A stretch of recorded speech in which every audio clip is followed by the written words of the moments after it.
Hi, I'm Dr. Ron Tompkins, and today I'm your 5-minute coach. I coach nonprofit agency leaders who have big dreams, but current drama. And today we're going to be talking about tools for CEOs and executive directors.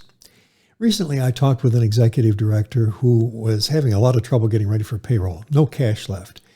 And as she said more about her story, I realized she had not applied for the PPP money last year because she was nervous about it, nervous about making a mistake, nervous about complaints from the board. And I feel very badly because it's a great nonprofit. And it is true that many EDs do not have the support they need from their boards. So I understood her fears because boards sometimes assume any of our victories.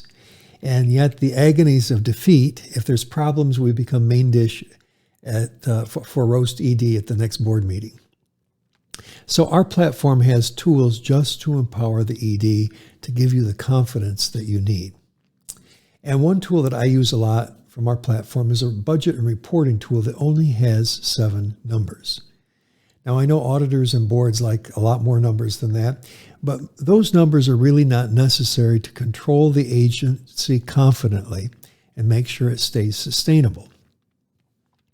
And especially if you don't have financial training, you need something that is simplified. Many of you, if you are an agency leader, you came because of your special expertise in the subject that your agency deals with. Let's say that you're running a clinic, then you probably have training as a nurse or a physician or something else in the medical field. You do not have the business and financial training, and so a lengthy statement that you're not quite sure how to deal with is not going to help you lead.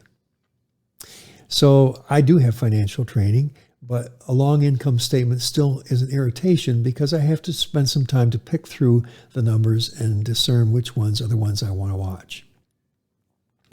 So in this case, for example, the Scaling Up tool gathers all of the client supplies into one number. For a counseling agency, that might be the materials that you pass out to the clients. It might be the food you serve while they're there for counseling. It might be assessments that you've purchased. It might be outside consultants if you actually send some of their work out to a consultant to analyze and report back. All of those things, one number. For a school, it's going to be classroom supplies and food, arts, crayons, any books, anything like that. And for a food bank, it's going to be food mostly. So the amount that you spend varies by the industry subsector in nonprofit work. A food bank is going to spend a lot more than a counseling agency, for example. But after you've watched your agency for a couple of years, you'll get an idea of what level of client investment is needed for quality results. And so say it's 10%. Let's pick an easy one. So $1,000 total revenue, maybe $100 goes to client supplies. And usually this number is between 5 and 10% of any budget. So you've concluded it should be 10%. Now you can go ahead and make a budget for the next year and put in 10%, $100 out of $1,000 revenue for client supplies. You track that number through the year and you see suddenly that the manager is spending $300.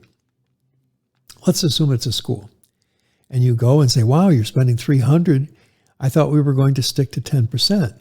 Well, it turns out more students registered, and now there's $4,000 in revenue.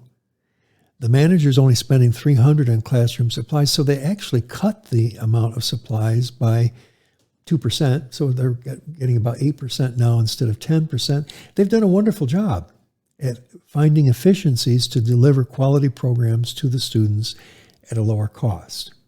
So you see how that one number just gives you some clarity and a way to manage something. And you also stay out of the business of getting it, whether there should be more crayons or more art supplies or more books or more food. You don't know those things. The managers are much closer to the clients, and you hired the manager to operate a wonderful, impactful program. So you and I, we just stay above. We have that one number that we're watching and monitoring, and it becomes a very simple tool to make sure that we stay sustainable. Now, I mentioned that our CEO tool has 7 numbers, but you could pick out any critical numbers that you want to. What I would say about that is that don't pick out numbers that you can't change. Pick out variable numbers.